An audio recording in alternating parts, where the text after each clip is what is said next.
Sir. I bring a message from your master, Marcus Licinius Crassus, commander of Italy.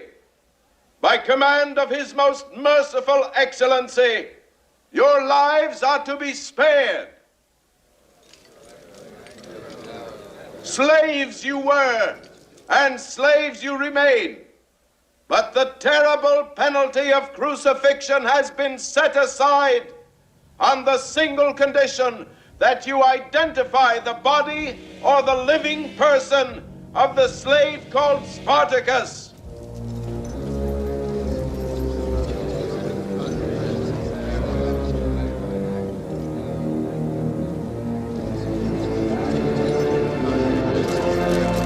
I'm Spartacus! I'm Spartacus!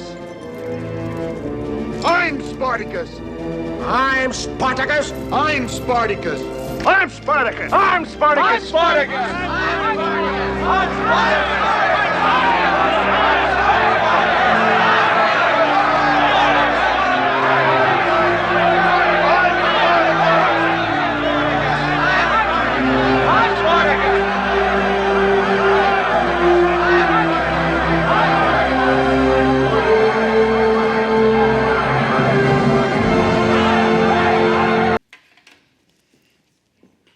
Okay, I know that's an emotional beginning and opening, and I promise I will come back to Spartacus in a moment. It's stirring stuff, but if it's not too much of a leap, I want to talk about what we're going to be doing in the chapel over the summer. And I promise I will come back to Spartacus. But as you've probably seen from the posters around the place, we're going to be, over this summer, we're going to be working with the music festival. And next week, we're going to be having festival musicians every week at the chapel up to August the 18th. So right the way through, the music festival are going to be supplying us with musicians. And they're going to be putting on an amazing a lot of music. Then after that, I'm going to be doing a series on harmony. The idea, where does harmony come from? How do we create it? How do we bring more of it into the world? And I just need my clicker here as well. How do we bring more of it into the world? So it's an amazing time to bring new people to the chapel, to hear what we're about and to see what we're going to be doing. Because I think, we are here a pretty unique community. There's an openness to, all people and all opinions. And you don't really find that in many other places. And I think that, what we do here does resonate with many people if we could get them over the doorstep. Now, churches in general, the declining amounts of people going, they tend to have a bit of a bad reputation. And from the outside, the chapel does look pretty traditional. But when you actually get in here, when you come in, we're a community that has values that are about spirituality, that are about living our lives more skillfully. And I think, that is what people want. People want to know how to live their lives more skillfully. And I think that's where we all come in. As a community, we definitely have corporate values. But for that community, for our community to be effective in spreading those values, each of us has to embody those values to those around us. We have to identify with them in the same way that Tony Curtis identified with Kirk Douglas. I'm Spartacus. I'm the Aspen Chapel. And we have to become those values, I think, and share it with others. I think it's great that we come together here every week and, we look at different topics. But in truth, if we don't go out there and make some sort of a difference, then we're only really spiritual consumers rather than involved in the process of transformation. I always say that I don't want to be up here doing spiritual stand-up. We're a part of the entertainment industry as well as everything else. I was at Food and Wine last week, and I noticed that there were various badges, with labels on them as to who the various people were. You know, there were stand holders, there were associates. But interestingly enough, the people that bought tickets were called consumers. They just said consumer written on their badge. And I thought it was an unfortunate term. You know, I tried to come up with another one, you know, customers or guests, or I think even ticket holders would have been a good one. But you know, the term consumer is surprisingly accurate. I was talking to someone, I said, well, how do you feel about that? He said, I am a consumer. I'm just going to come and consume the food and wine here. And here we're not consumers or guests or customers. We're community members, whether you're here or you're online. Now, here at the chapel, I mean, within the chapel sort of politics, people don't like the idea of being members of a community because there's an idea that if there are members of the community, there are also non-members. And so therefore, we shouldn't be talking about members. But I think that it's more that we're a part of a community here that has open membership. I was talking to someone in my office the other day, and they asked me, they said, yeah, I'd like to join the community. What do I have to do? And I thought of it, and I thought, nothing. You don't have to do anything. You know, some communities you have to sign up to the things you believe in, or you have to make sure you give 10% of your money to the... That might be a good idea, actually. But anyway, some communities you have to sign up to giving a percentage of it. But there's nothing to believe here.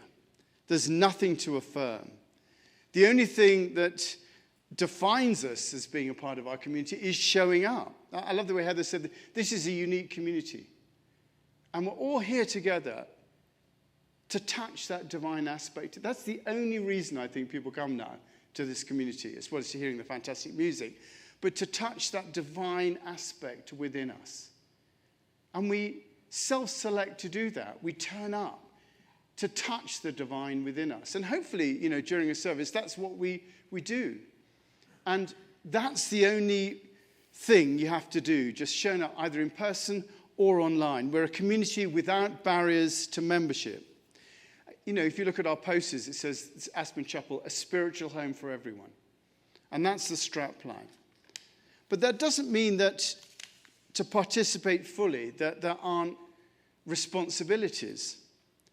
I think there are responsibilities. And to be fully part of the chapel, what we ask you to do is to embody the process of transformation. To embody that. That's where the I'm Spartacus bit comes in. You know, last year we came together to look at a project that the chapel could all get behind, and the result was something that we set up called the Loneliness Project. Now, it's a unique project, and the unique thing about the project is not dependent on huge funds or great corporate actions. All this project depends on is people doing their part. You know, we reached out to a number of organizations to become partners, and you can see the list at the bottom there. We had quite a few people came forward and agreed to be partners. There's the Aspen Family Connections headquarters, the Hope Center, the Kind Neighbor Project, Mind Springs, Pathfinders, Roaring Fork Leadership, you know, Aspen Community Church. They all came together and agreed to be partners. And I thought, well, we must have a partners meeting.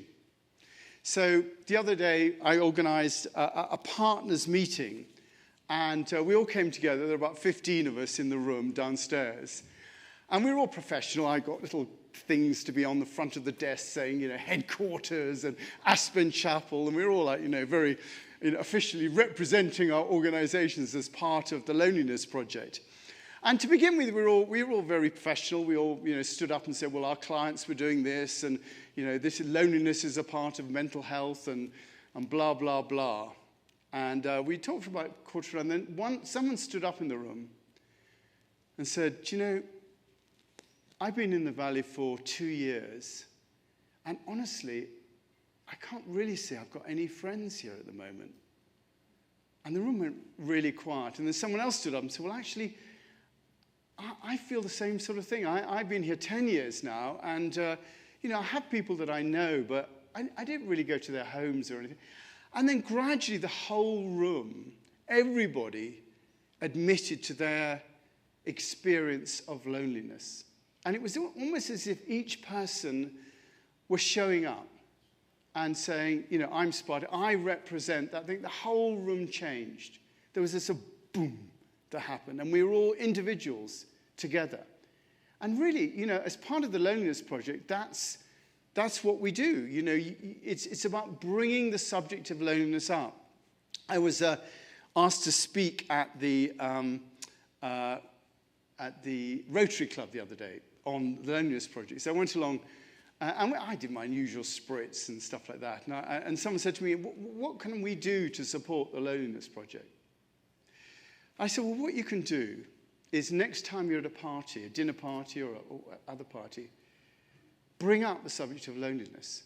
Start talking about it and see the impact it has on people around. And just manifest that, be someone who is vulnerable in that way and see how that works.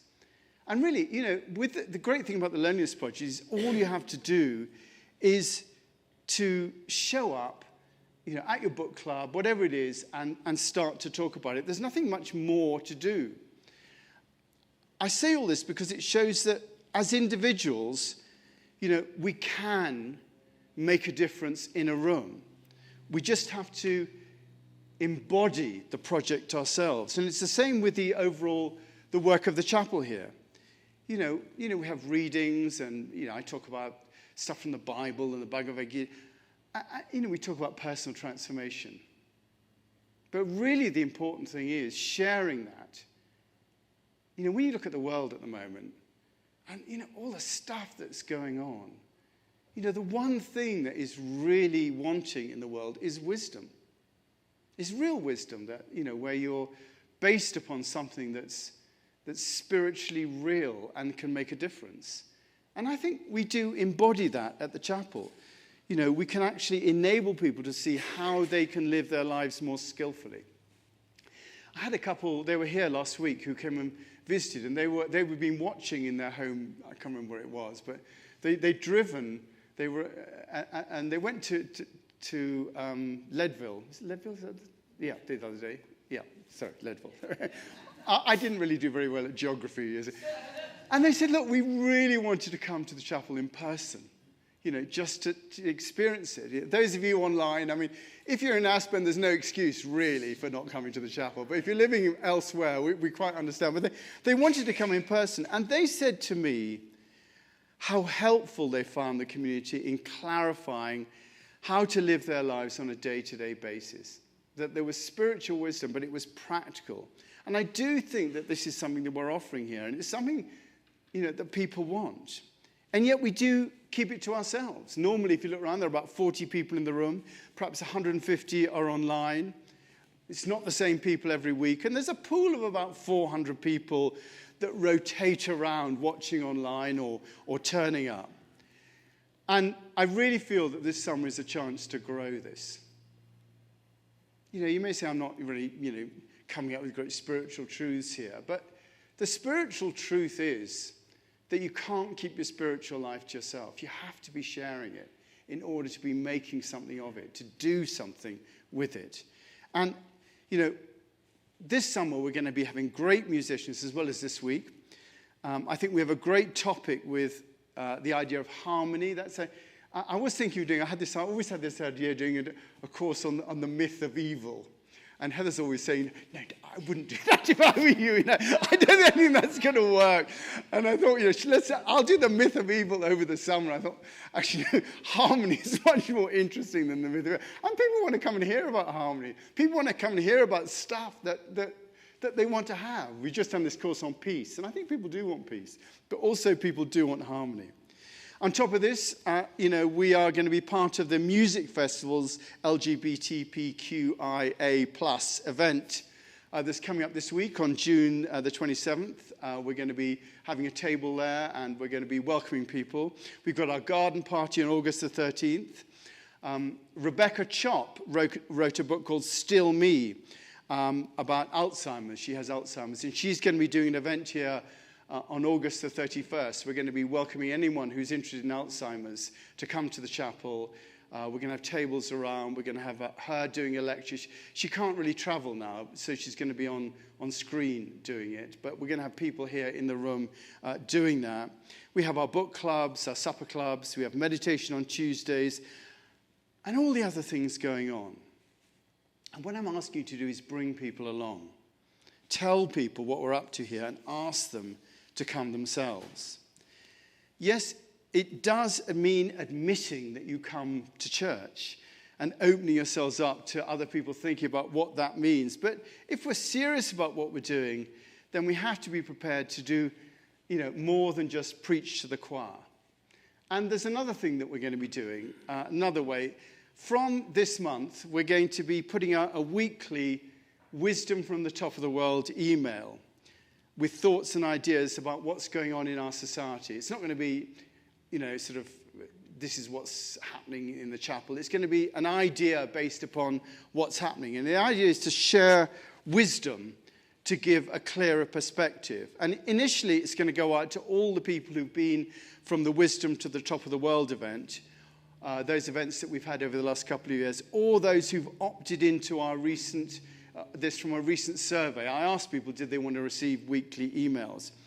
And when the emails go out, there'll be a way of sharing those, of forwarding those emails to other people. And do think who might benefit from that sort of wisdom and share the email wisdom. They'll be able to get a chance to sign up for the emails themselves. And we can grow the number of people who we can share the work that we're doing with. The upshot of this is to say that we don't want to be here an exclusive club of people who just want our lives to be better. What we want to be is a group that develops and shares wisdom.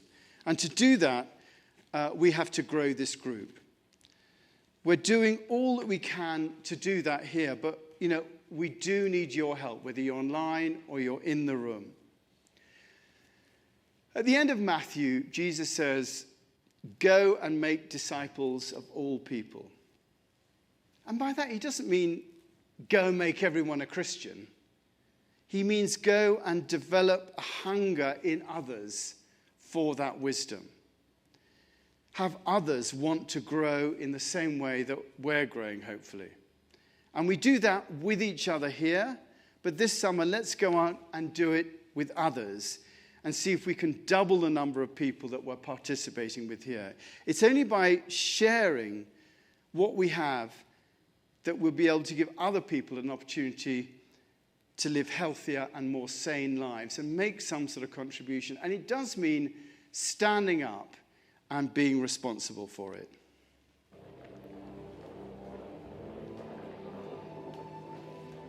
Have we accounted for them? We haven't made the final count, sir.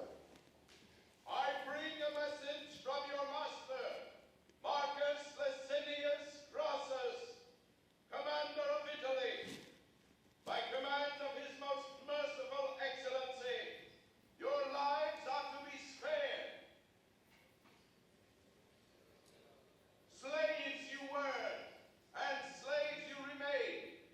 But the terrible penalty of crucifixion has been set aside on the single condition that you identify the body or the living person of the slave called Spartacus.